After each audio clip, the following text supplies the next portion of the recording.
You first. When you take a look at both of these QBs, who had the most impressive start so far in the preseason? Well, to me, it was Shedeur. I didn't see any interceptions when he was out there. Didn't see anything like that. I mean, don't get me wrong. I don't think Dillon Gabriel did a bad job. I was impressed with the brother, but I'm going to go with Shedeur. You know, the pressure was on him. The spotlight was on him. Stephen A. Smith didn't just call out Dillon Gabriel. He held him accountable and made him rethink his comments. The moment Dillon Gabriel spoke and went after Shedeur Sanders, it wasn't a minor slip. He crossed the line and stepped directly into Stephen A. Smith's wheelhouse. And Smith answered with a clear, direct response that left no room for misinterpretation. The comparisons were emanating from the media more so than anybody else. And that's what I think, that's exactly who I think he was directing his comments towards. Having said that, Dillon Gabriel, respectfully, it was stupid. A very dumb comment to make. First of all, let me tell you something right now. In every walk of life, far beyond the parameters of a football field. This wasn't casual sports commentary, it was a decisive critique. Dillon Gabriel's comments were taken apart by Stephen A. Smith with clear, direct points. Gabriel, a quarterback with solid stats but limited top-level achievements, chose to take a public shot at Shedeur Sanders. Shedeur, who has handled sustained media scrutiny and on-field expectations, became the target of an unnecessary criticism. Smith responded by challenging Gabriel's standing to make that claim, and by defending Sanders on the facts. The outcome was clear. Gabriel overreached, and Sanders didn't deserve the hit. Dan Orlovsky would sit up here in comparison to Shedeur Sanders, who did no such thing, and say, hey, thought he looked better. I got to give him the edge here. I thought it wasn't bad. A pick six and a fumble, and we can get over fumbles. Have you heard anybody say that? I know it's possible. Have you ever heard anybody say, we get over? Stephen A. Smith responded immediately. As soon as Dillon Gabriel made his comments about Shedeur Sanders, Smith delivered a clear, point-by-point critique that drew national attention across the NCAA media cycle. Dillon Gabriel has a reputation as a good quarterback, not a dominant one. He can post strong numbers against opponents like Tulsa, but his performance has been inconsistent when the stakes and competition rise to playoff level. Well, those who produce get treated differently than those who don't. What he said echoes the mentality of all of America practically, and most certainly the world, as we see things being globalized more and more every day. It was a stupid, idiotic, immature comment, because clearly you were feeling the heat because a lot of people was talking about how Shedeur should be QB. Dillon Gabriel is a capable quarterback, but not a standout. Even so, he chose to talk down to Shedeur Sanders, a quarterback who has navigated constant scrutiny and pressure and still represents the future of a program that was struggling before he arrived. The comparison was weak. The criticism was unnecessary. Stephen A. Smith recognized that and dismantled Gabriel's argument with a clear, direct response. How the Browns react to this, how the locker room reacts to this, how Shedeur reacts to this, because it was a clear shot at Shedeur.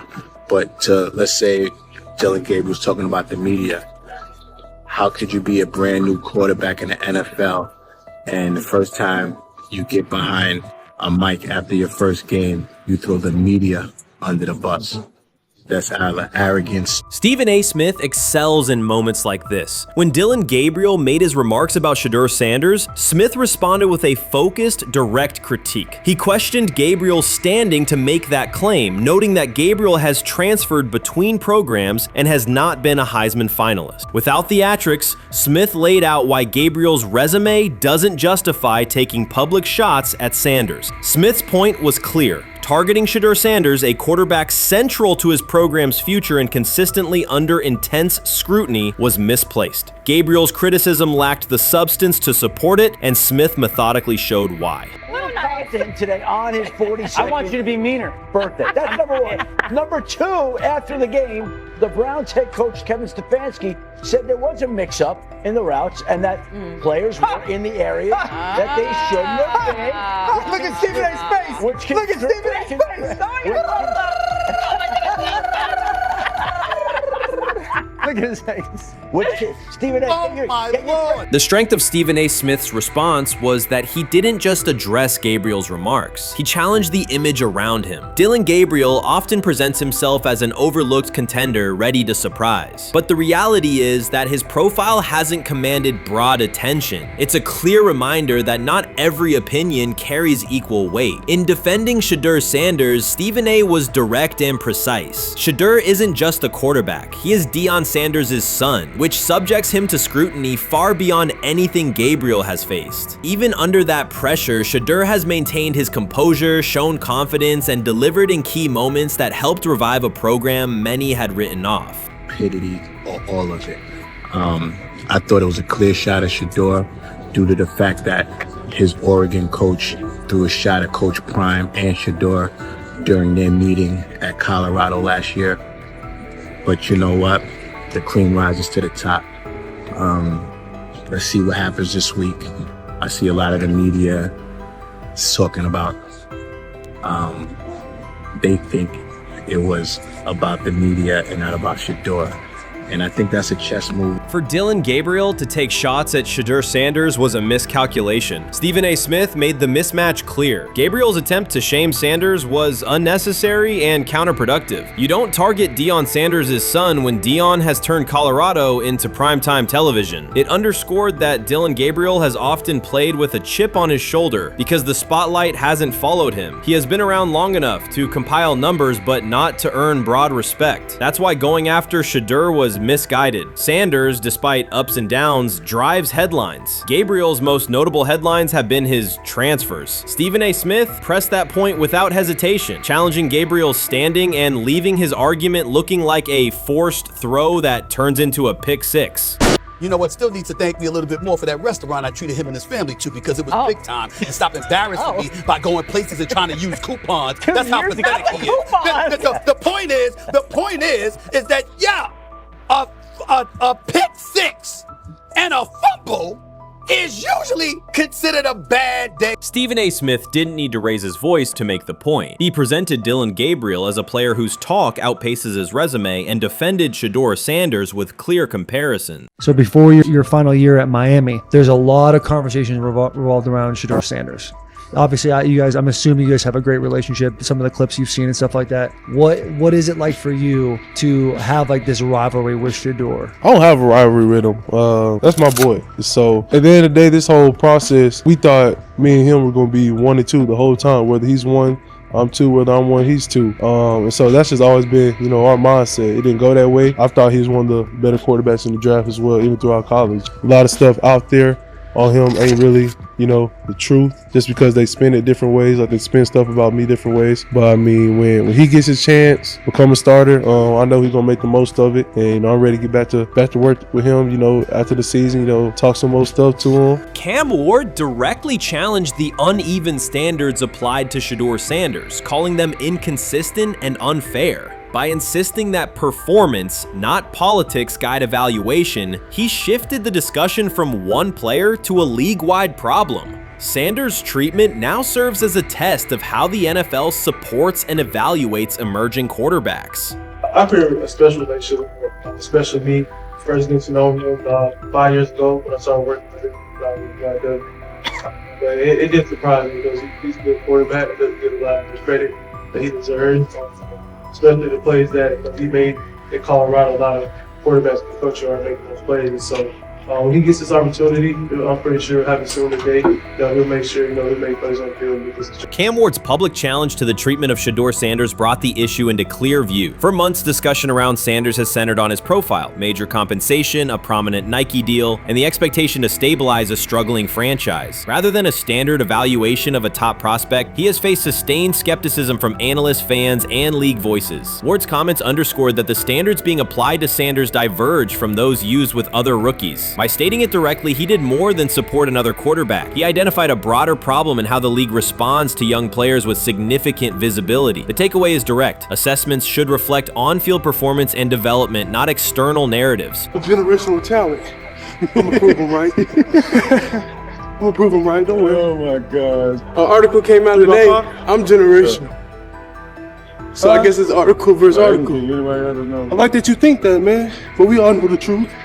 What? Trav gonna be first? You generation, I'm legendary. That's cool. We can be different. legendary. Legendary get their ass. We'll start whooped. doing it in like 5 minutes. Shedeur Sanders entered the league with more than a playbook. He brought a public brand, a family legacy, and expectations unusual for a first-year quarterback. Before his first regular season throw, he was already positioned at the center of attention. Rather than assess him on that reality and his on-field ability, many voices reduced him to marketing, treating visibility as proof of hype instead of performance. Cam Ward pushed back on that framing. His point was simple: judge Sanders by the same criteria applied to other rookies. With Sanders' resume, production, leadership, and composure, most first-year quarterbacks would be discussed as long-term cornerstones. The evaluation should be consistent, focused on development and results, not perception. Look at the process with Shedeur, who I know is a buddy of yours, and how do you think both of you guys will end up doing in the league?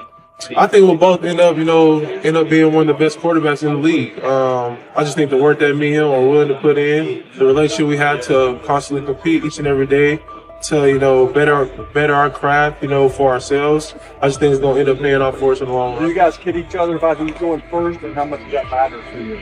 Yeah, we play around, we joke around with it. It really don't mean nothing. The draft pick will never mean anything.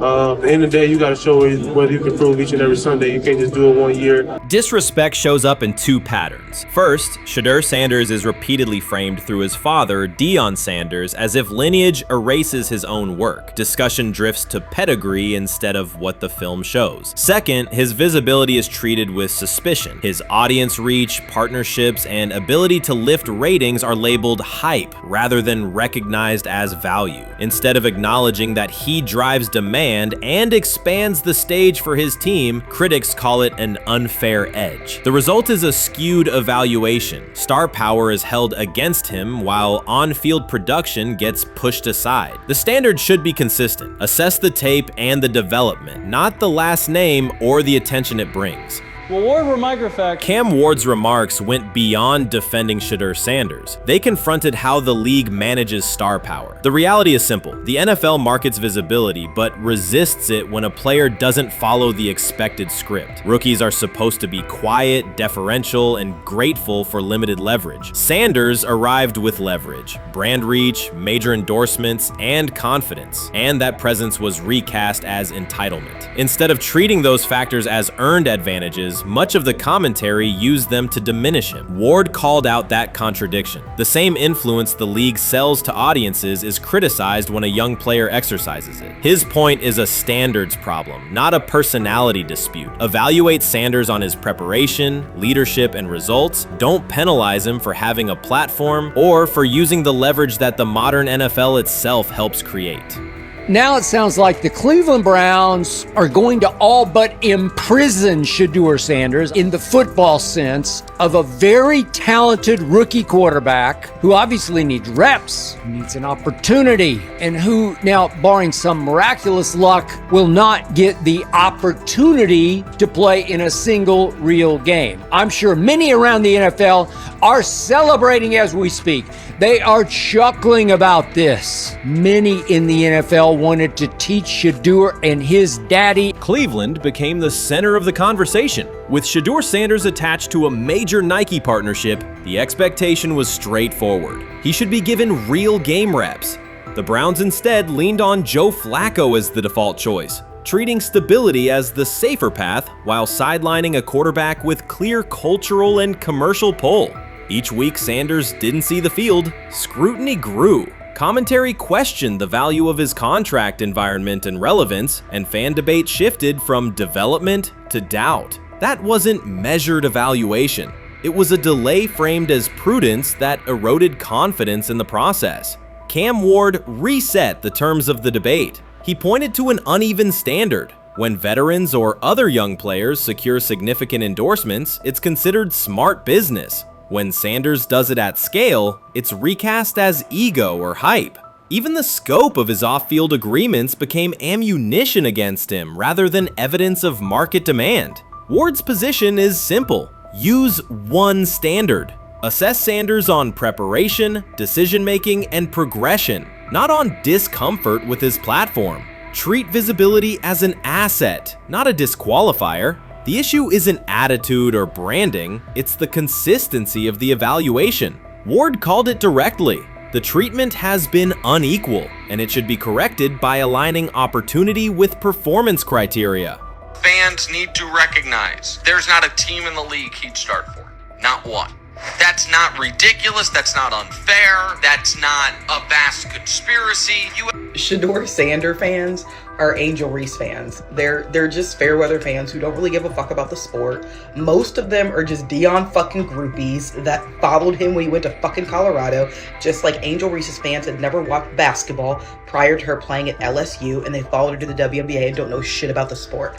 That's it. Now Dillon fucking groupies are running around acting like, oh, this is payback to his dad. The timing is pivotal. Shedeur Sanders isn't trying to blend into the league's background. He's shaping the agenda. He drives debate segments, fuels short-form highlights, and moves merchandise at a pace most rookies never approach. By the metrics that define modern attention, he is the draw. Yet, a segment of observers continues to undercut him, not because of shortcomings on tape, but because of discomfort with how prominent he already is. Cam Ward put words to what many could see. Coverage around Sanders has been filtered through reaction to his visibility, rather than a clear read of his performance and growth. The market has already weighed in. Demand is real, not manufactured. Nike's record-level rookie endorsement aligned with that reality, signaling long-term value and cultural reach. This exposes a core contradiction. The NFL depends on star power to sell tickets, fill stadiums, and boost ratings, but it resists stars who set terms on their own. Visibility is celebrated until a player exercises it. The fix is straightforward. Apply one standard. Evaluate Sanders on preparation, decision-making, and results, and treat his platform as the asset it is. If the league benefits from his presence, its evaluation practices should reflect that same reality, consistently and without penalty for scale.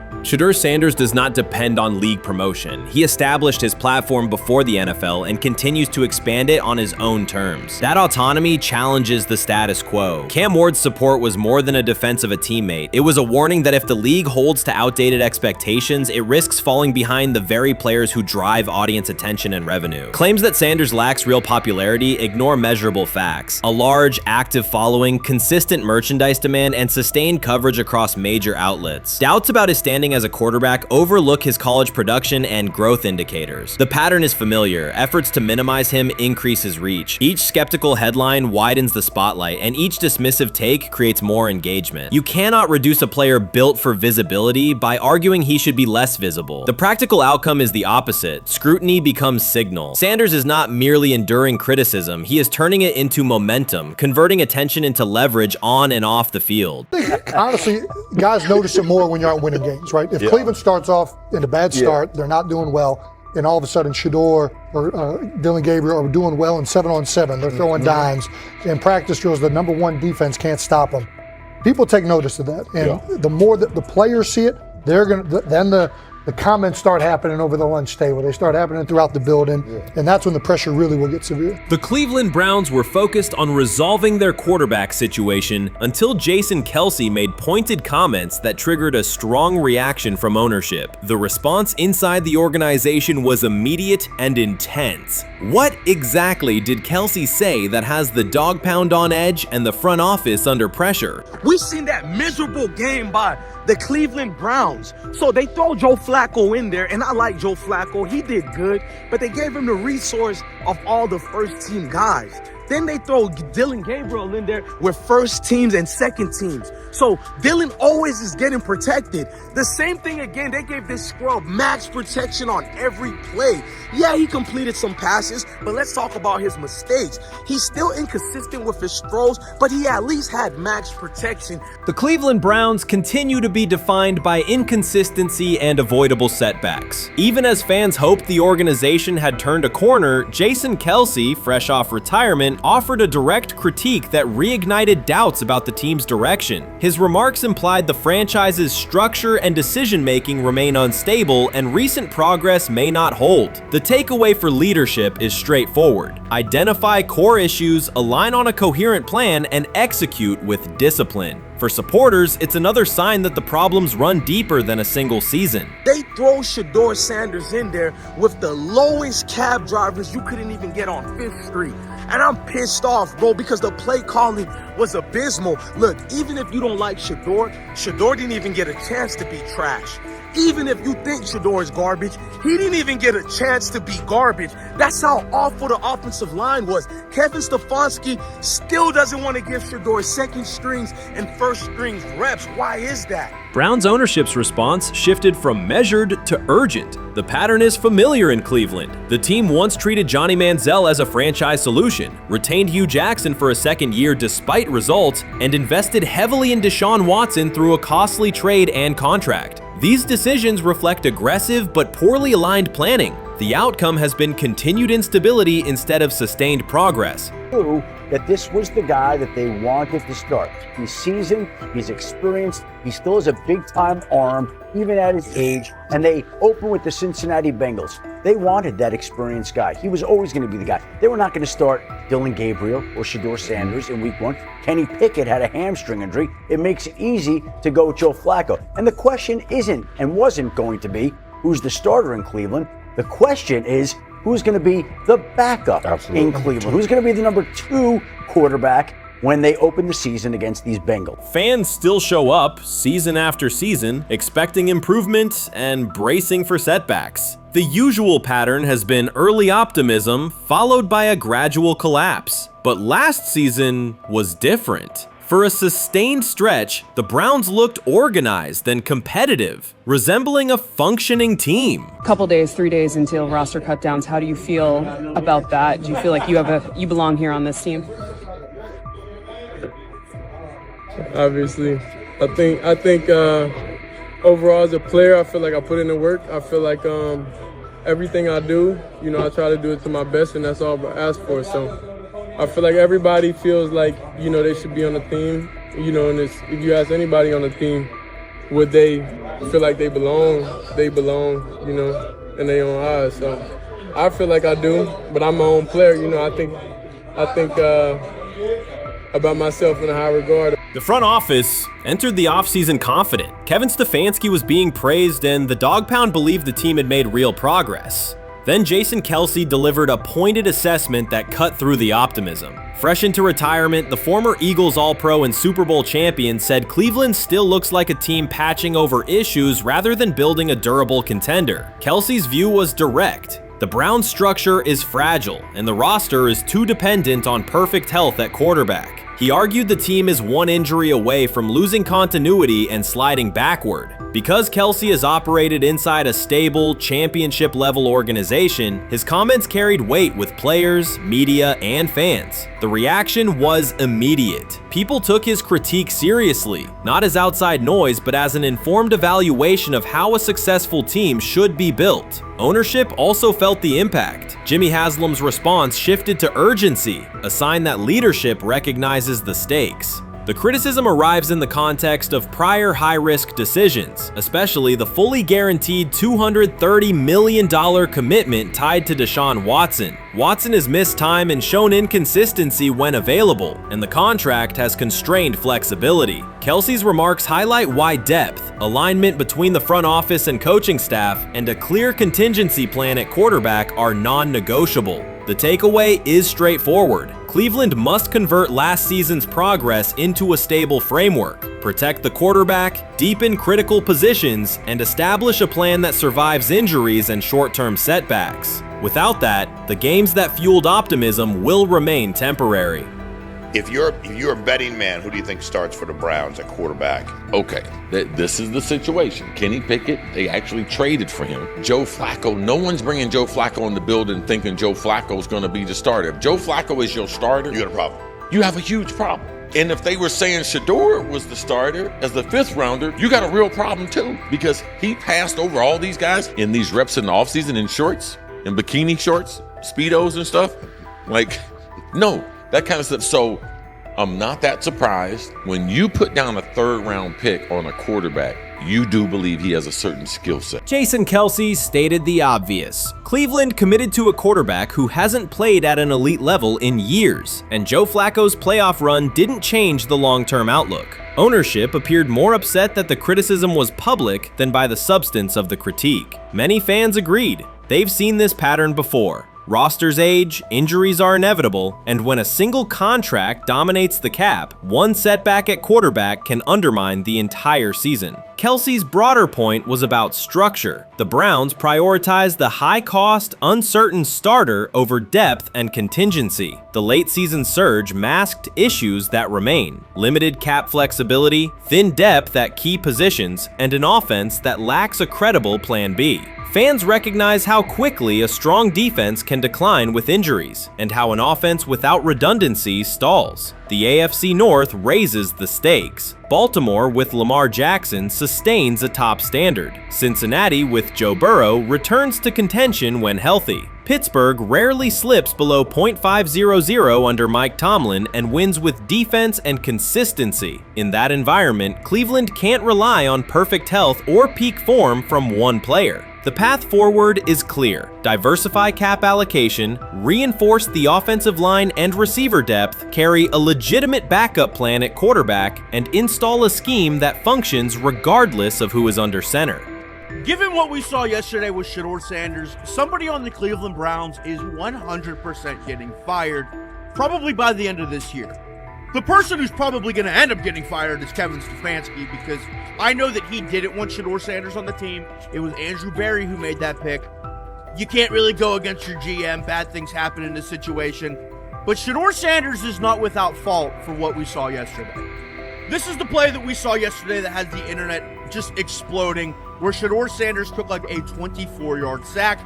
Half of the internet is saying that this is all Kevin Stefanski's fault. Cleveland showed progress last season, but the underlying concerns remain. Jason Kelce highlighted them directly. The Browns' long-term plan is fragile, cap-constrained, and overly dependent on perfect health at quarterback. His comments focused attention on structural issues, roster depth, continuity in coaching, and a sustainable offensive approach, rather than a single hot streak. That criticism resonated because it reflected what many around the league already see. Ownership's reaction underscored the sensitivity. Jimmy Haslam has presided over frequent coaching and quarterback changes, and external scrutiny carries weight when it comes from a respected veteran with championship experience. Kelce's remarks reinforce that last year's Joe Flacco stretch was a short-term solution, not a foundation. The team still needs a durable plan that can withstand injuries and inconsistency. The practical takeaway is clear: stabilize the system, diversify cap usage, and build depth at key positions so the offense functions regardless of who is under center. That includes a coherent development pathway for younger talent such as Shedeur Sanders, with defined practice reps, protection, and scheme alignment. Kelce didn't say anything outrageous. He articulated the gap between a brief surge and a credible long-term contender. I have the faith of a mustard seed.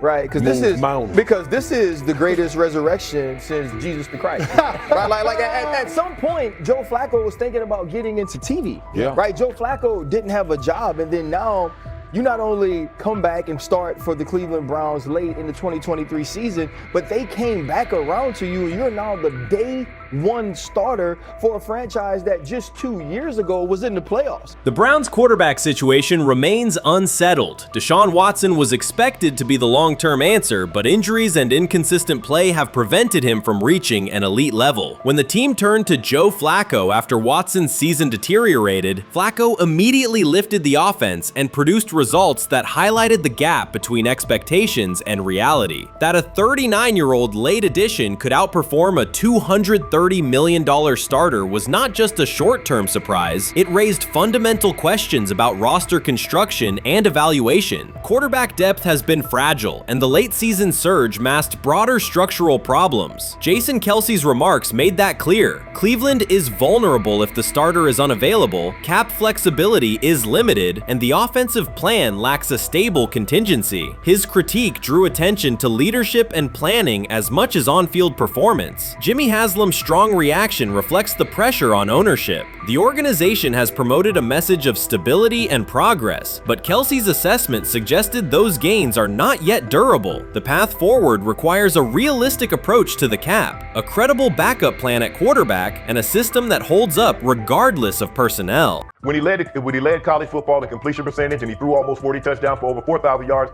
how tall was he? Because they make it seem like he shrunk all of a sudden, RC. Oh, how lively was his arm? Because all I know is somebody did that. Somebody threw for over 4,000 yards, somebody threw for almost 40 touchdowns, and somebody led college football in completion percentage. Now, I'm trying to figure out, what I try to figure out all the time, Mel, is how a guy that hadn't played football in almost 5 months. Shannon Sharpe has publicly defended Shedeur Sanders and criticized those questioning him. Sanders has earned higher recognition and some fans are responding negatively. Although there's debate about whether he belongs on a second team list, Sharpe maintains that Sanders' career is clearly ascending. Reactions on social media are mixed. Some users are angry, others are surprised, and a few say they anticipated this result. The conversation remains active. When reports confirmed that Shedeur Sanders had been elevated from second team to near top tier status, Shannon Sharpe issued an emphatic response. He delivered a detailed rebuttal to critics, underscoring why Sanders deserved the promotion and directly challenging those who doubted the decision. I don't think that he was underprepared during these meetings. I don't believe any of these stories that he showed up arrogant and that he was bombing his interviews. I mean, you watch the film, he's on time, he's on point.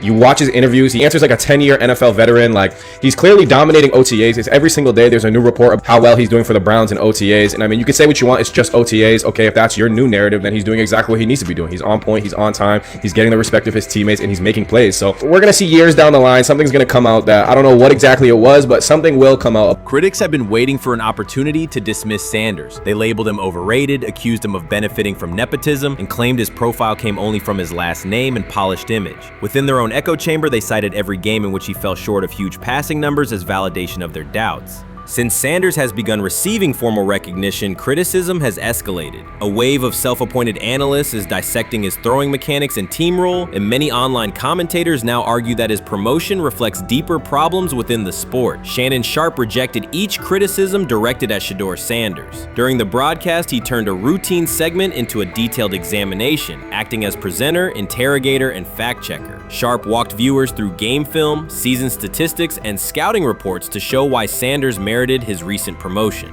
Whenever a panelist claimed Sanders had not earned the role, Sharpe countered with completion percentages, efficiency ratings under pressure, and documented late-game drives that changed outcomes. He stressed that the backlash was driven less by on-field evidence and more by reluctance to revise earlier opinions. Sharpe argued that critics were upset not because Sanders lacked qualifications, but because his progress contradicted their initial narrative. By the end of the discussion, Sharpe had moved past simple defense and reframed Sanders as a clear example of performance-based advancement, demonstrating that early predictions can be wrong. Never heard of no Dillon Gabriel or Tyler Shock. What the hell is that? So how is Shedeur Sanders going behind them? I'll tell you how. Collusion. 4 different times they passed on him. How the hell does that happen? 4 rounds. It doesn't happen to a quarterback. We've never seen anything like this before. Shedeur Sanders with the watch. Shedeur Sanders with his bravado. Shedeur Sanders with this supposed arrogance or whatever. Shedeur Sanders' advancement did not happen by chance. While detractors questioned his resume online, he continued to prepare, attend every practice, and deliver accurate throws under pressure. The contrast between his output and the complaints directed at him has been stark. Some critics even argued the selection committee was, quote, biased toward performance, as if rewarding strong play were improper. Rumors quickly followed. Certain commentators speculated that a public relations push from the Sanders family must have influenced voters, suggesting everything from coordinated media strategies to alleged favors for coaches. None of these theories addresses the basic point. Sanders earned his promotion through consistent production, poise in the pocket, precise ball placement, and efficient decision-making. Shannon Sharpe highlighted these facts during his response. He noted that Sanders' performance metrics justify the recognition and emphasize that resistance to the move stems more from prior prejudice than from substantive evaluation. For Sharpe, the goal was clear: present the data, challenge unfounded claims, and correct the narrative. The discussion, therefore, became a broader statement about acknowledging merit and abandoning outdated assumptions. Colin Cowherd defend college basketball coaches who have gotten a DUI, come to their defense and say they didn't need to be fired, that they deserve a second chance.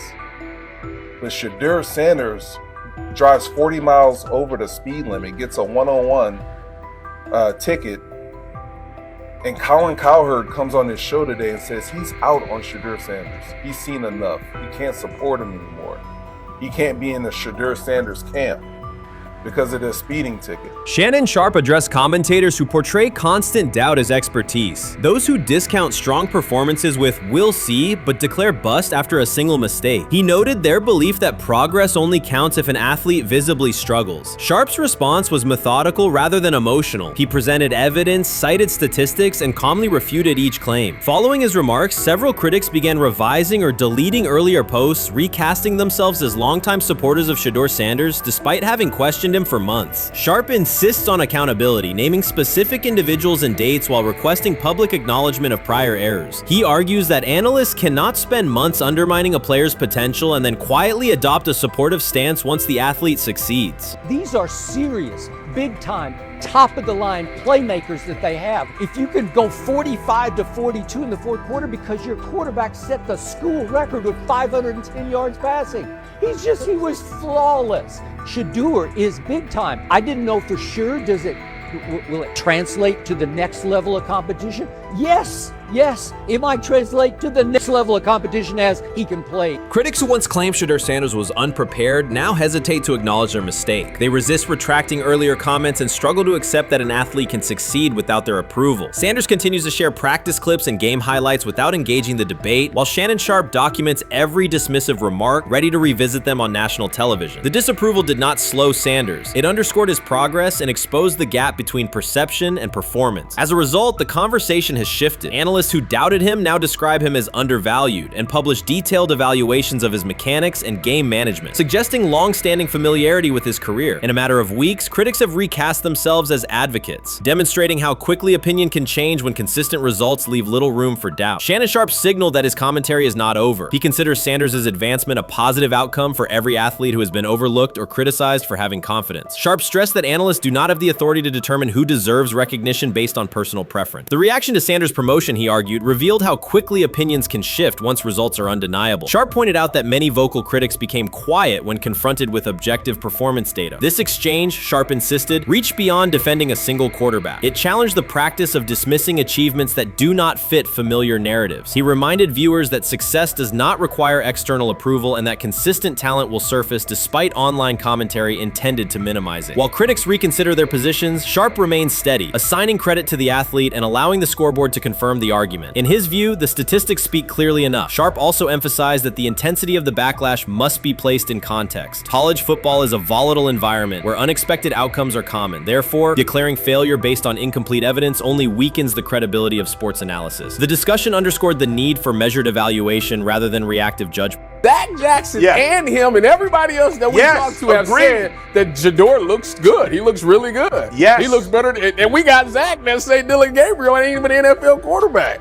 It's true. So how is it that this man can't get a rep with the ones, but that non-NFL quarterback can? We all what agree sense with that. does that make? Some observers now claim that recognizing Shedeur Sanders' strong performance undermines football's traditional standards, even though they previously argued he received coverage only because of his father. Faced with Sanders' current statistics, those critics are searching for explanations that fit their earlier narrative. The data have always been clear. Their earlier objections ignored that fact. Shannon Sharpe is openly highlighting this reversal, comparing past negative remarks with Sanders' recent 400-yard games to demonstrate the gap between criticism and evidence. Sharpe did not force these commentators to backtrack. He simply displayed their earlier claims alongside Sanders' results, allowing the contrast to speak for itself. Shedeur is lighting it up in practice every day. You're not even a half bit curious to see what he could do with the ones. That makes no sense. And then on top of all of that, you got players going on podcasts and talking to people in the media saying this guy is really good. Like, this guy is legit. So even your peers respect you enough. How is it that the coaches can't see that? It always starts with the players, where the players like, hey, you seen that pass he threw? The Cleveland Browns were taken by surprise when quarterback Shedeur Sanders stepped in for first-team snaps, asserting control of the drill and instantly highlighting deficiencies across the rest of the room. His confident command forced coaches to pause practice clips, reevaluate progressions, and consider immediate adjustments to the depth chart. Within minutes, discussions spread throughout the facility and online forums as fans weighed what Sanders' showing means for the current starters. The organization now faces an urgent, data-driven decision on whether Sanders should move up permanently. Shedeur Sanders arrived at Browns practice, took several first-team reps, and the entire quarterback group immediately felt the pressure. Coaches erased the whiteboard and reviewed their plans. Staff members exchanged concerned comments, and observers began asking whether Sanders was positioned to assume a larger role. Tony, every year we see at least 1 to 2 teams. They were in last place in their division the year before. No one thought they'd be good, and then they were good. It almost seems like no one's even assuming the Browns can be that, but we see it happen every year. And I get the quarterback stuff, but correct me if I'm wrong, Tony. The Browns are trying to run the football, play good defense, not turn the ball over in the passing game, and try and take advantage when they can, correct? That's what they're trying to do. That was the 2020 offense. The Cleveland Browns are still searching for stability at quarterback. Deshaun Watson is yet to deliver consistent starter-level production that justifies his contract, and each game renews doubts about whether he can regain peak form. Behind him, rookie Dorian Thompson-Robinson shows promise but remains inexperienced and unpolished. Coaches are evaluating alternatives each week and may need to adjust the depth chart if progress stalls. The roster around them is built to contend now, so ongoing uncertainty under center is increasingly costly. As we talk about, we do believe in best player available. We do believe in positional value, and we didn't necessarily expect him to be available in the in the 5th round, and so we love adding competition to every position room and adding him to compete with the guys that are already in there. We felt like that was the appropriate thing to do. The Browns quarterback group is unsettled. Deshaun Watson has yet to provide the reliable, high-level play his contract demands, while rookie Dorian Thompson-Robinson remains promising but unpolished. Depth behind them consists mostly of veterans whose experience lies more in holding clipboards than leading offenses. The coaching staff needs an immediate answer, not a 3-year development project. Shedeur Sanders enters as that potential solution. At Colorado, he passed for more than 3,200 yards despite working behind one of college football's poorest offensive lines, consistently demonstrating poise, quick processing, and accurate ball placement under heavy pressure. Film shows steady reads and disciplined footwork, traits that offset concerns that his profile is built on family name or media attention. Cleveland viewed the signing as a low-risk, high-reward move. Early in camp, Sanders received a handful of first-team snaps intended merely as an evaluation. Those plays quickly changed practice tempo. The ball came out on time, receivers hit their landmarks, and the defense struggled to adjust. Coaches immediately expanded the review using phrases such as evaluate every option, an indication that the depth chart was no longer fixed. Watson sensed the scrutiny. Thompson-Robinson increased his urgency. Within minutes, competition in the quarterback room intensified. Sanders repeated that performance in subsequent sessions. His footwork remained clean, progression sharp, and throws firm and precise. Each strong rep forced staff to reassess the plan to keep him buried on the developmental track. The broader context magnifies the pressure. Cleveland's roster is built to contend now. Fans are weary of quarterback turnover, and the front office cannot afford another costly misstep under center. Around the league, rookie passers rarely wait multiple seasons anymore. Joe Burrow, Justin Herbert, CJ Stroud, and even late pick Brock Purdy established that precedent. If Watson opens the regular season and struggles, public calls for Sanders will grow, especially if the rookie flashes in preseason. Alternatively, another team could attempt to acquire him if Cleveland hesitates to elevate his role. Each scenario underscores the same reality. Sanders' emergence has turned a routine camp evaluation into a critical decision point for the franchise. And we saw Dillon Gabriel go 11-on-11 with the first team, Shedeur Sanders go 11-on-11 with the second unit. So that was really the big wrinkle today.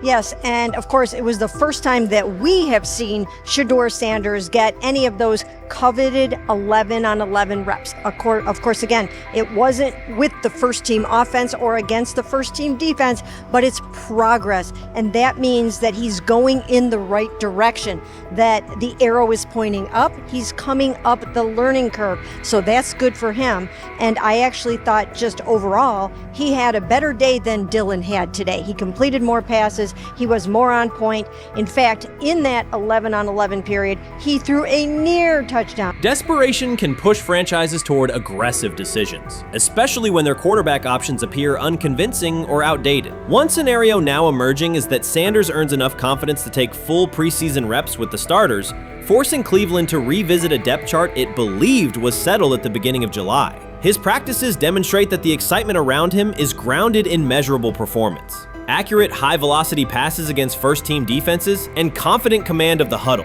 Each strong outing also heightens league-wide interest. Rival scouts adjust evaluations, and general managers revisit their notes, aware that a viable young quarterback may soon become available. Inside the facility, the personnel staff must balance short-term results with long-term roster planning, knowing that an early move could reshape salary cap allocations and locker room dynamics. The pressure on Watson and Thompson Robinson escalates accordingly. Both must produce visible progress to maintain their current roles. Cleveland's recent history shows how quickly promising quarterback situations can devolve into controversy. The franchise has turned potential breakthroughs into organizational turmoil before, so observers remain cautious about how this competition will unfold. You can't fire the owner because he can't fire himself. Yeah, someone's head's going to roll, unfortunately, in this situation, and it's probably Stefanski and Barry. I saw on The Athletic. I don't think that's fair, by the way. Stefanski, that part. I agree. I was saying the other day on my podcast that Barry should be fired, and I said I wouldn't fire Stefanski, but a couple of people made the point of saying, well, if you fire the GM, you got to give him a chance to hire his own coach, which is fair. That's true. So I would fire Barry. I would hire a new GM. If that GM thinks Kevin Stefanski's a good coach, wants to stick with him. The situation in Cleveland has escalated with the NFL. Sources indicate GM Andrew Barry is prepared to move on from head coach Kevin Stefanski if he refuses to elevate Shedeur Sanders. The Browns are weighing a major quarterback change. Leadership appears to be aligning behind Sanders and pushing for immediate action. This is a high-stakes decision about control and the team's direction. I think it's unfair for me to comment in I guess, maybe on behalf of the industry. All I can say is this, the time that we spent with Shedeur, and what he's done throughout his college career is impressive. He's an impressive young man. He's a really good quarterback. Sometimes, fit comes into play. And I'd also say this, there are 4 more rounds of the draft. And then maybe lastly, it's less about where you get picked and what you do after you get picked. That's really the most important thing. Getting to know him over the course of the spring, he has a ton of resolve. Andrew Barry appears to be at a breaking point. Pressure from fans and within the organization to play Shedeur Sanders is intensifying. Barry is pushing for a move towards Sanders, while head coach Kevin Stefanski remains cautious about altering the depth chart. The divide is clear. One side wants acceleration, the other a measured rollout. The organization is under heavy scrutiny, and the focus has shifted to when, not if, Sanders sees the field. Has the 4th highest odds of any head coach this season to be fired. He's clearly on the hot seat. It's been a discussion for really a couple years now, dating back to last season's 3-win season. And he's always had kind of hot and cold seasons. And now the sports books are saying he's 4th on the list. Number 1 is Mike McDaniel of the Miami Dolphins, Brian Dable of the Giants at 2, Shane Steichen at 3, and there is Kevin Stefanski plus 650 to be fired. This has moved beyond tension to outright stubbornness. Rather than elevating Shedeur Sanders, the staff has chosen Dillon Gabriel. The current depth chart looks less like a forward plan and more like resistance to change. Fans have been clear about who they expect to see, yet the organization keeps delaying. Every week without a real evaluation of Sanders slows development and blurs accountability. Cleveland is choosing a conservative approach when a decisive decision is needed, sending a message of uncertainty to both the locker room and the city. Now, being the 3rd-string quarterback for the Cleveland Browns, was that so much was made out of unbelievable. He actually made the team as the 3rd-string quarterback. Like that was a big deal. Like that was somewhat of a surprise to a lot of people. He should have been the 1st pick in the draft. Kevin Stefanski appears to be doubling down to validate his approach. Despite sustained demand from Browns fans to see Shedeur Sanders reflected in chants, merchandise, and constant discussion, he continues to keep Dillon Gabriel in front on the depth chart. The decision functions as an assertion of control rather than a response to momentum. Even with clear signals from the fan base, Stefanski is staying with Gabriel and delaying a full evaluation of Sanders. It is a deliberate choice to maintain his plan and pacing, not to accelerate change. Cleveland is prioritizing continuity over recalibration, keeping any transition to Sanders on hold. But yeah, I mean, the Browns are in a tough spot. They have wasted.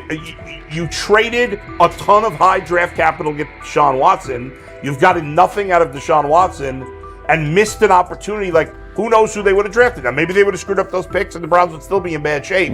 Andrew Berry is likely frustrated watching Dillon Gabriel default to conservative throws while the offense stalls. From a football perspective, this appears to be the hill Kevin Stefanski is choosing to stand on. Keeping Gabriel ahead of Shedeur Sanders has limited the unit's explosiveness and prevented a full evaluation of a higher ceiling option. Drives end quickly, field position flips, and momentum is lost while Sanders remains on the sideline. Fan patience is wearing thin. Each ineffective series intensifies criticism and shifts scrutiny toward the coaching staff's criteria for the depth chart. With every additional snap for Gabriel, the decision reads less like an open competition and more like rigid adherence to a plan that isn't producing results. The optics are clear. A dynamic quarterback sits while a cautious approach keeps the offense in neutral. If this continues, accountability questions will grow inside and outside the building. What performance benchmarks keep Gabriel ahead of Sanders? When will Sanders receive first-team reps in live situations to allow a fair comparison? The front office must decide whether to preserve continuity or pivot toward a timely assessment of Sanders. The longer the current approach stays in place, the more it signals stubbornness rather than adaptation, and the more pressure mounts to realign the plan with on-field output. I honestly see it happening if the Browns lose a bunch of games. Like if they get 5 wins or less, I see the report coming out now that Stefanski will be fired. I don't want it to happen. I want the Browns to be good, win a bunch of games. I think that they're going to be a team that is slept on and can at least get 7 wins, which is why if they don't, I see Stefanski getting all the blame for that, and there'll be a new coach in Cleveland. Because their players, to me, are there once again. We've talked about the incredible rookie class. The approach in Cleveland lacks consistency. One week, Andrew Berry signals he wants Shedeur Sanders on the field. The next, Dillon Gabriel gets the reps and the plan stays conservative. Through it all, Kevin Stefanski shows limited urgency despite pressure on his job security. Fans are asking for an offense that can push the ball, change field position, and produce points. Instead, the unit leans on short throws and cautious sequencing. Gabriel's play keeps the ceiling low and momentum static, while a full evaluation of Sanders is postponed. The result is growing frustration and a clear disconnect between the front office, coaching staff, and expectations in the stadium. The NFL tried to teach him and his father a lesson. You don't act like that. You don't talk like that before a draft. We'll show you how our game is played. We will watch you plummet all the way. I think he would have gone undrafted except for that owner in Cleveland. And he is the key to everything because he is something of an against-the-grain maverick owner. He's kind of a wannabe Jerry.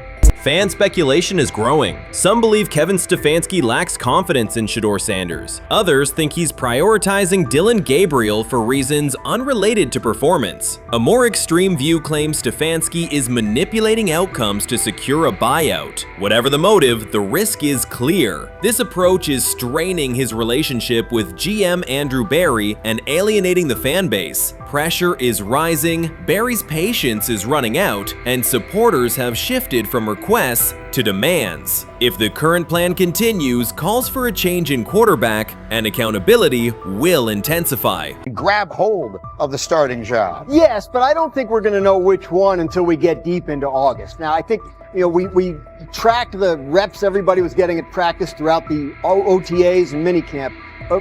when you talk to people there, they just want to make sure everybody got what they needed. And that, Kenny Pickett, we find out if he has the goods to be the starter. Joe Flacco, they back him off a little bit. He's 40. He may not need as much. The rookies, Shedeur Sanders and Dillon Gabriel, what do they need to learn to make the transition from the college game to the pro game? That's what the spring was about for the Browns quarterbacks. Now, Shedeur Sanders has moved from social media celebrity to on-field standout, and ESPN now lists him among its first-team candidates. Reactions are split. Some fans are impressed while others are skeptical. Whether this reflects Deion Sanders' long-term strategy or simply Shedeur's rapid development, the story is drawing widespread attention. Here's a look at what led to this moment. They never planned on taking him. The problem is, like Ocho Cinco said, you got somebody that has endeared himself to the locker room. And guess what? The difference between him and Tim Tebow, the biggest one, is he can play. He can throw the ball. Tim Tebow running around being an H-back, he can throw the ball. And he's done everything he needs to do. He ain't saying nothing. He ain't rocking the boat. He ain't mad about the reps. He ain't mad about none of that. All the people out there want to see is this, like Tyver said earlier. We want to see what he can do with Jerry Jeudy. Online reactions are sharply divided. Some fans strongly support Sanders, while others argue he is overrated. Traditional analysts cite statistics and claim his recognition comes mainly from his father's name. Sanders supporters are actively celebrating his rise and already predicting a future NFL career. Sports media outlets have made his candidacy a central topic of debate. The discussion now extends beyond statistics and victories to include his marketability, public image, and on-field presence. Sorry, is Shedeur Sanders going to get a chance to win this job? Do you believe he gets a legit shot to win this job? Listen, I think first of all, the action's going to really start in training camp. Like, forget all the OTA stuff. You don't win a job in OTA. The real action starts in training camp. And just like Shedeur said, during the mini camp, when it's time to take your reps, you got to make the most of it. Because I think early on, there's going to be a lot. Remember, Joe Flacco didn't hardly practice in OTAs and mini camps because they were giving the young guys. Right. So when he gets his opportunity, he's going to have to make the most of it. Analysts are closely reviewing game footage to evaluate Sanders' decisions and mechanics, while others examine his social media activity to see how he balances content creation with quarterback duty. Shedeur Sanders' placement on ESPN's early first-team list has taken over the college football conversation. Supporters circulate his highlights and argue that his on-field production and leadership justify the honor. Skeptics claim the recognition relies too heavily on his family name and question whether his resume is strong enough for first-team status. Analysts are rewatching game footage to assess his reads, accuracy, and pocket presence, while others examine how he balances a high-profile social media presence with quarterback responsibilities. The debate has pushed other storylines, such as conference realignment and NIL issues, into the background, leaving fans and commentators focused on Sanders' performance, marketability, and overall impact on the sport. I'll keep saying it. I believe Shedeur Sanders should play more games than any other quarterback on this roster this year, because he's the only guy that I look at and say they might have something here. Because I'm telling you right now, they left night one of the draft saying we are taking our quarterback next year. So it's on Shedeur or Dillon or Kenny, probably not Joe, to change their mind. To change their mind. But you got to find out. You gotta find out. Opinions differ on whether Sanders is benefiting from his family name or simply showing real progress, but the attention is undeniable. Social media is flooded with edited images elevating him to legendary status. Critics argue the first-team nod is driven by hype and marketability, while supporters point to his flashes of strong arm talent, field vision, and decision-making. Regardless of motive, the announcement has dominated the football news cycle and intensified debate over how much of his rise is performance-based versus media-driven. Highlight reels rarely show Sanders' turnovers, late-game mistakes, or inconsistent stretches. Being named to a first-team watch list suggests sustained dominance, something Sanders has displayed only in flashes. His selection appears driven as much by brand recognition and media appeal as by performance. ESPN's decision has intensified debate. Data-driven critics post statistics that question his resume, while passionate supporters predict awards and future NFL success. Commentators recall a time when first-team consideration required years of proven excellence. Yet many fans already see the announcement as confirmation that Sanders is on track for major college football honors. Shedeur Sanders has earned first-team reps when training camp commences later in July. I'm not saying like he's the first guy up when you do 11 on 11s day 1, 2, 3, 4, 5 at training camp. I'm not necessarily saying that, but he's the one quarterback that we didn't get a chance to see take reps with the ones. But I think Shedeur has a chance to make this conversation interesting if he gets those reps with the ones and he has the same success that he did with the 2s, the 3s, and the 4s. I have confidence he can show you something, but I got to see it. We all got to see it before we can actually judge that. Some believe Deion Sanders is already preparing for an award ceremony, while others are furious, threatening to protest ESPN's credibility over Shedeur's first-team mention. Critics argue that honoring Sanders without a full season of elite play undermines college football standards. Supporters insist his performance and profile justify the recognition. The debate reflects a broader clash between traditional merit-based evaluation and modern brand-driven visibility. In today's landscape, first-team consideration is no longer only about statistics. It also involves marketability and audience engagement. Whether welcomed or rejected, Sanders commands attention and embodies the sport's shift toward both performance and personal brand. He lied to us all when he said that this was going to be an open competition, a four-man open competition when it comes to the QB situation up there in Cleveland, in which, from the looks of it, all we've seen it be was a three-man race. The only people that has been getting reps in with the first team or with the veterans are Joe Flacco, Kenny Pickett, and Dillon Gabriel.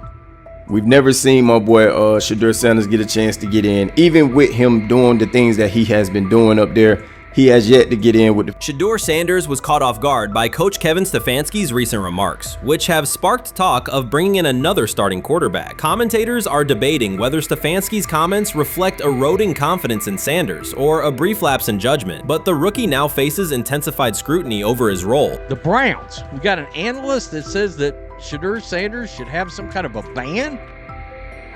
Banishment of some kind? Come again? Say what? For what? And we've got, this would be more troubling. If I'm a Browns fan, and this is where we're going to start, potential dissension in the ranks of the front office and the coach. And over what? Quarterback. When a program's headline quarterback suddenly becomes the subject of sideline murmurs and quiet searches for replacements, the situation is unmistakable.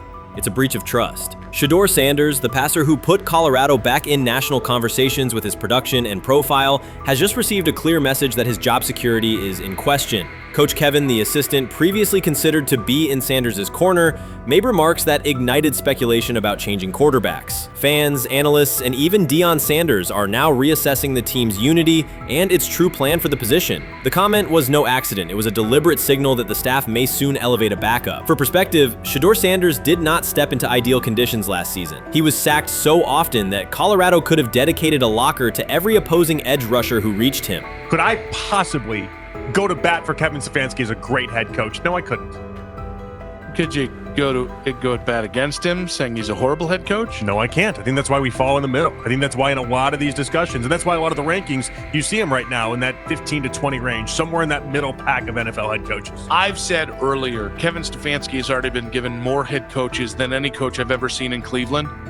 Starting with the decision to move on from Baker and him clearly still having another level to get to in Tampa. Last season, Shedeur Sanders often had to operate behind an offensive line that provided minimal protection, yet he still delivered precise throws and critical drives. At times, he seemed to be carrying a struggling roster almost on his own. Despite the constant pressure, he never complained, never threatened to transfer, and never acted entitled. He remained with Colorado because he trusted the program, trusted his father, and believed in the team's larger mission. That loyalty is why Coach Kevin Stefanski's recent statement that the quarterback competition is wide open struck so sharply. The remark implies that Sanders' starting role is insecure, as though the player who absorbed countless hits while holding the offense together is simply another name competing with walk-ons and first-year athletes who are still learning the cadence. This goes beyond ordinary coach language about fostering competition. It introduces genuine uncertainty about the staff's confidence in Sanders and invites speculation that Colorado is actively assessing outside options through the transfer portal. By characterizing the position as vacant, Stefanski has planted seeds of doubt that could quickly evolve into rumors and undermine the stability of the locker room. I'm sorry, but when it comes to quarterback, I'm going to defer to my head coach, generally speaking, especially one with Stefanski's track record and how he's viewed across the league. So this is interesting because it tells you Kevin Stefanski's not a Shedeur Sanders guy. And it also tells us who made these picks. Exactly. The Cleveland Browns made a rather awkward decision in the NFL draft, opting to take quarterback Dillon Gabriel in the 3rd round, well before he was expected to fly off the board. Then 2 rounds later, the Browns took fellow quarterback Shedeur Sanders.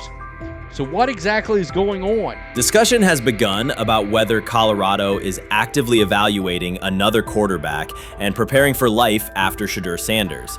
Analysts are debating whether Coach Kevin's move is calculated strategy or a misstep that jeopardizes team stability. Sanders remains a top NFL prospect, Deion Sanders' son, and the program's public face. His highlights dominate social media and his jerseys outsell the team's victories, yet he is once again being asked to reaffirm his position. The issue is more than routine roster management. It intersects with the family dynamics that shape the program. By portraying the quarterback job as open, Coach Kevin signals to both Shedeur and Deion that the staff is willing to move on despite Sanders' stature. For Shedeur, sitting through film sessions while hearing talk of potential replacements adds an unwelcome layer of uncertainty to an otherwise proven resume. The decision may reflect a desire for a quarterback with a different profile, perhaps someone more mobile and system-oriented, rather than a dismissal of Sanders' accomplishments.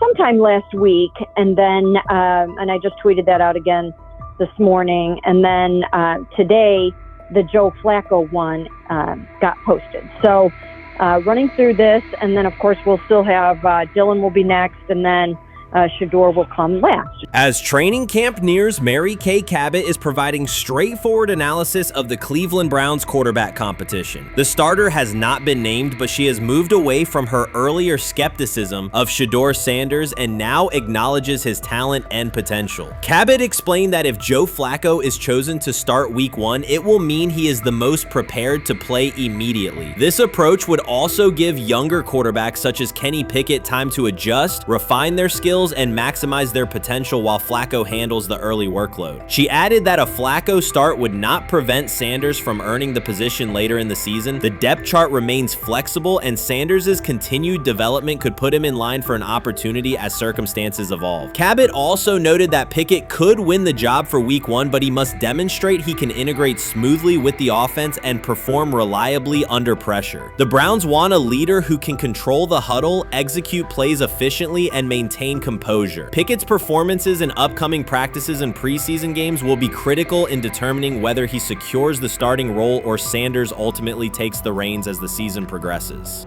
Things like that. It doesn't mean that that Kenny can't swoop in there and steal that job by them, but he's really going to have to show that he has a complete mastery of this scheme and this system, and that they don't have to dial it back a lot to put him in there. So these will be some considerations, and I do think that that as the preseason goes along, it will become evident.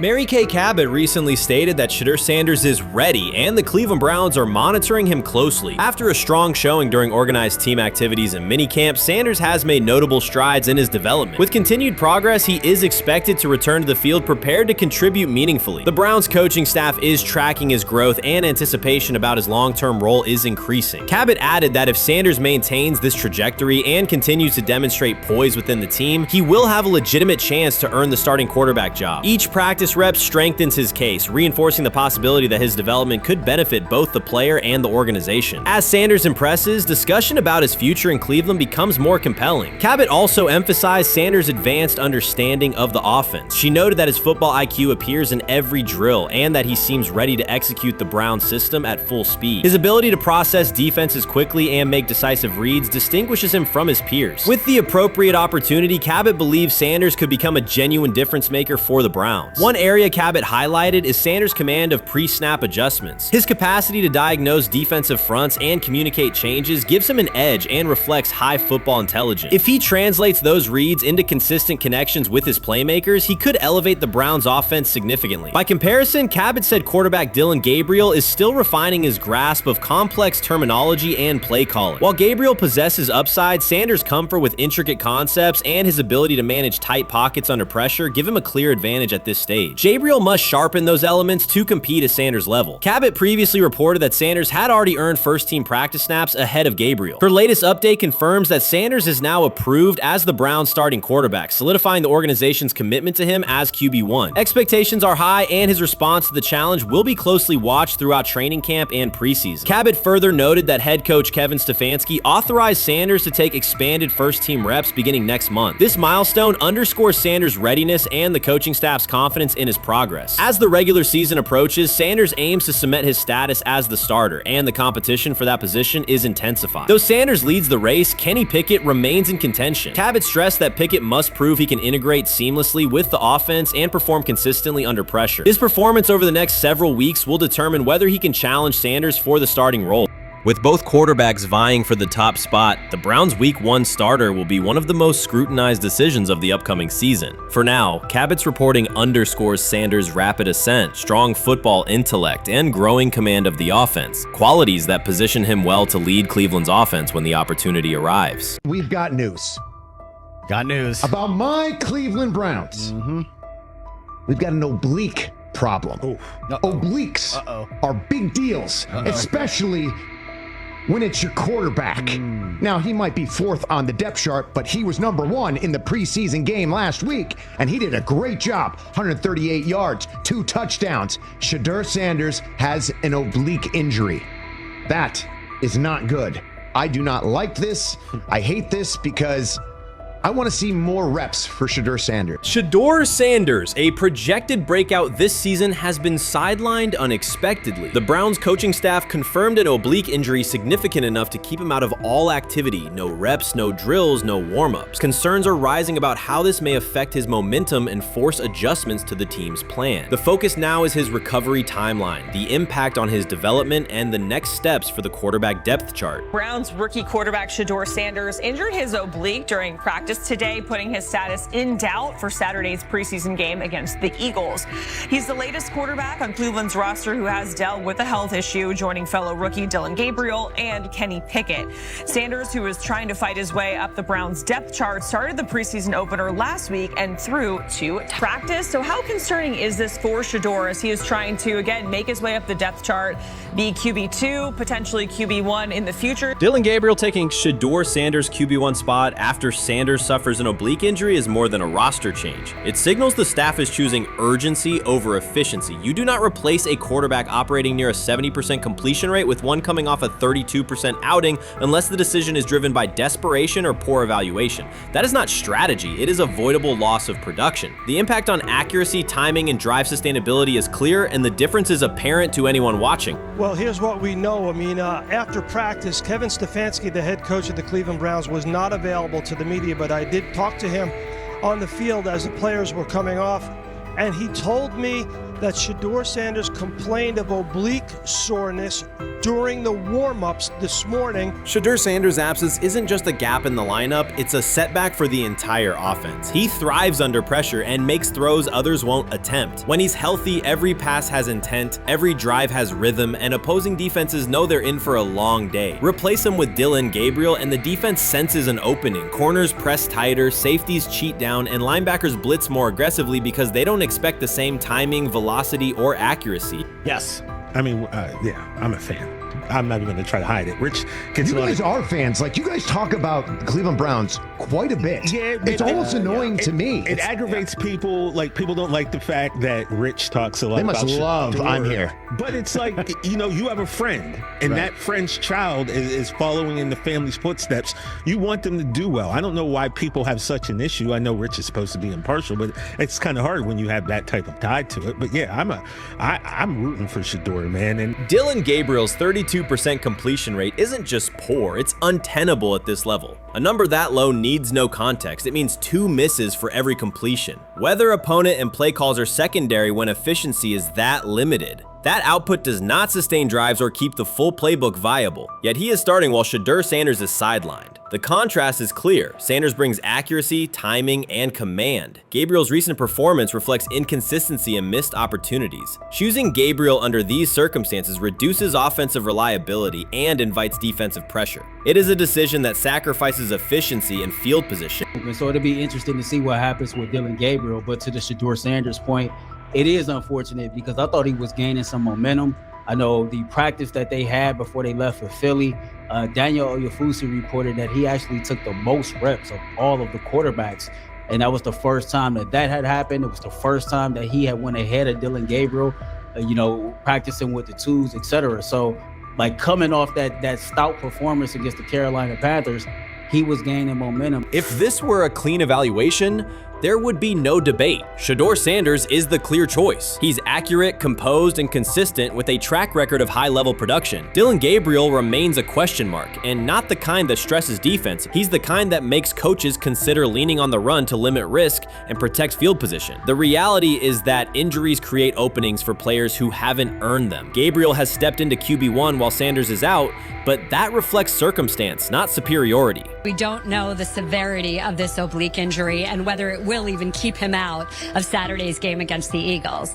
As for moving up the depth chart, I'm the Browns preseason sideline reporter. I was there Friday night when he burst onto the stage and set the NFL world buzzing. And yes, his demeanor was tremendous. His poise was tremendous.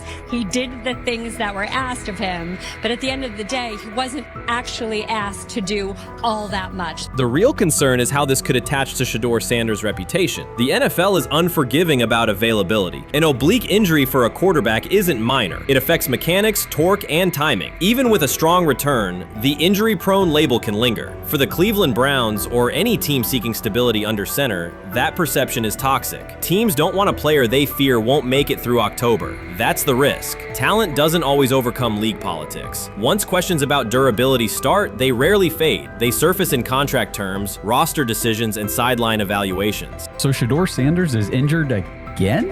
If you were following along on social media today for the Browns' first joint practice in Philadelphia against the Eagles, wow, you were in for a tumultuous ride. I mean, all the reporters, both Browns and Eagles reporters, were pretty much flabbergasted at the fact that Shedeur Sanders was taking 0 team reps during the day, and even Tyler Huntley was getting team reps instead of Shedeur. And then it came out, obviously, everybody's speculating. There's people calling for Kevin's jobs, and before I go any further, I don't blame anybody, ever. Meanwhile, Dillon Gabriel's number should be sidelining him, not elevating him. A 32% completion rate isn't a dip, it's a warning sign that points to issues with field vision, timing, and receiver cohesion. That's the quarterback taking snaps while Shedeur Sanders is out. Put their work side by side and the gap is obvious. Sanders shows consistent placement, timing, and footwork that reflect high-level execution. Gabriel's recent output introduces variability that shrinks the call sheet and stalls drives. You can't claim the priority is winning while starting a quarterback who isn't reliably delivering routine completions. Fans recognize it, receivers lose confidence and tempo when targets are off, the offensive line's urgency fades when protection doesn't translate into productive throws, team belief in the quarterback is fragile, and once it erodes, a season can come apart quickly.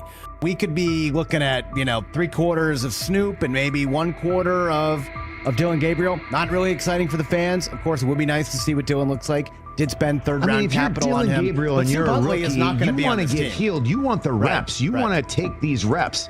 So what do you do to prepare yourself and get ready? Because, man, when rookies get injured, it's like these reps are so valuable. Yeah, sets them back a lot. We do have some video here. Mike Garafolo had some video of Jalen Hurts kind of helping Shedeur use his cart to get off the field here. Shedeur Sanders changes the entire equation. His presence under center keeps defenses honest, keeps teammates engaged, and expands the coaching staff's options. You can call vertical shots, open the playbook, and control the game's tempo. Dillon Gabriel limits that. With him, the playbook narrows, drives stall, and the defense ends up on the field too long trying to compensate. The Cleveland Browns are not in a position to gamble at quarterback. This is a franchise with a difficult history at the position. With Gabriel, the issues are visible from the stands. A 32% completion rate won't jump to 60% with a few extra reps. If anything, it will decline as defenses present looks they would not risk against Shedeur. And that's the core issue. Shedeur Sanders at 80% is still a better quarterback than Dillon Gabriel at his best. That isn't exaggeration, it's the numbers. If Sanders is a 70% passer when healthy, even a drop to 60% keeps him well ahead of where Gabriel is now. Yet the team is rolling with the quarterback who isn't delivering routine completions. Every week Sanders is out, his hold on QB QB1 loosens. That's the hard truth. The longer Gabriel stays in the role, the more coaches cite continuity and chemistry to cover what's happening on the field. Every throw and every drive has to be a statement, not just to win, but to erase any notion that Gabriel is a legitimate alternative. In the NFL, QB1 isn't handed back because you used to be the best option. You have to take it.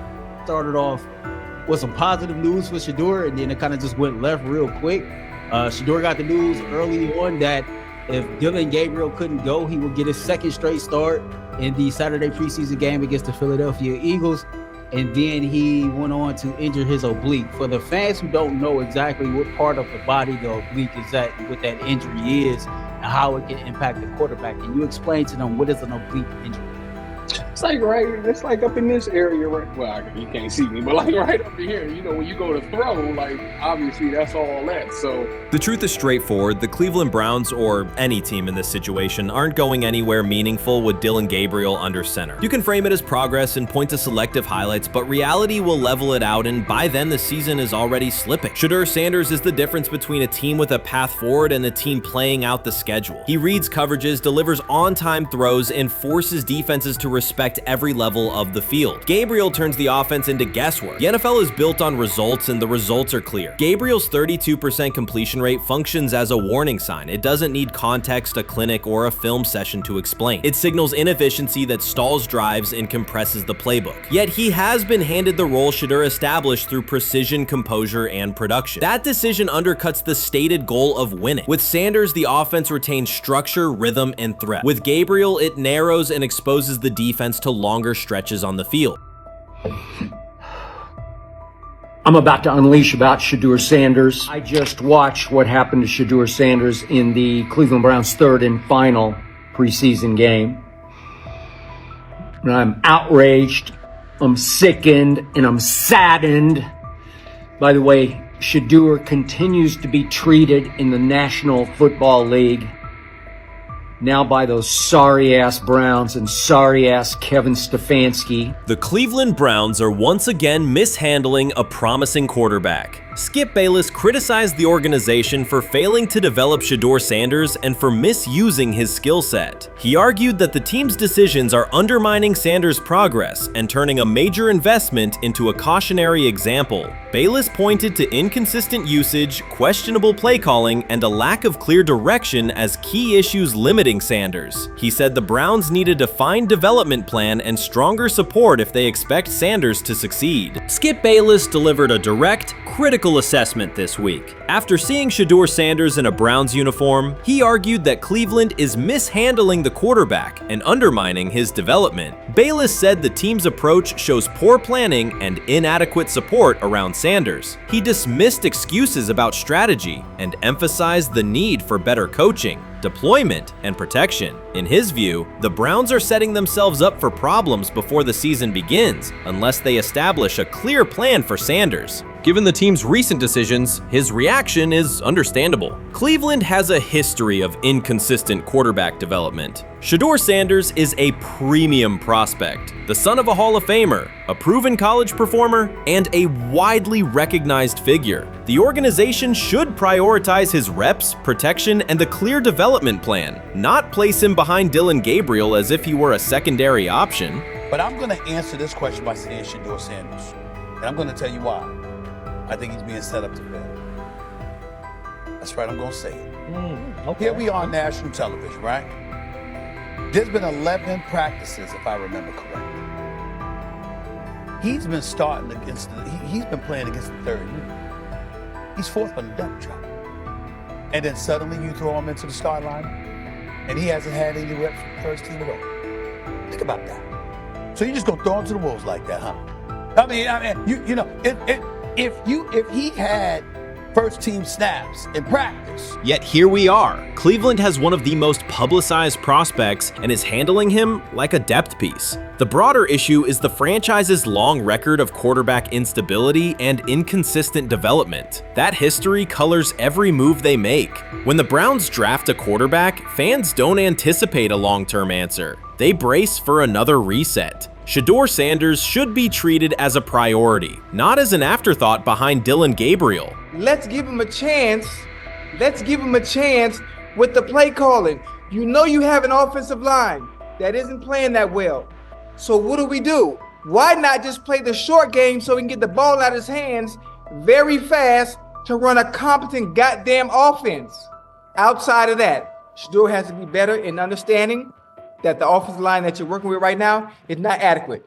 Why not allow the players that are competing for a job, in this instance, Shedeur Sanders, to finish off the 2-minute drill? When Browns fans see another quarterback selected, they brace for another setback. The franchise's recent history, from Johnny Manziel's failed stint to the rocky handling of Baker Mayfield, reflects inconsistent development and short-term decision-making. Against that backdrop, Skip Bayless's reaction to Shedeur Sanders on Cleveland's roster was blunt. He argued the team is already mishandling a premium prospect by treating him as a secondary option instead of a centerpiece for the future. Bayless's position is straightforward. Sanders is not just a name, he brings proven college production, leadership traits, and significant visibility that can strengthen both the offense and the organization's broader profile. Burying him on the depth chart behind Dillon Gabriel signals a lack of a clear development plan and wastes early momentum. Instead, Bayless contends, Cleveland should establish a defined pathway.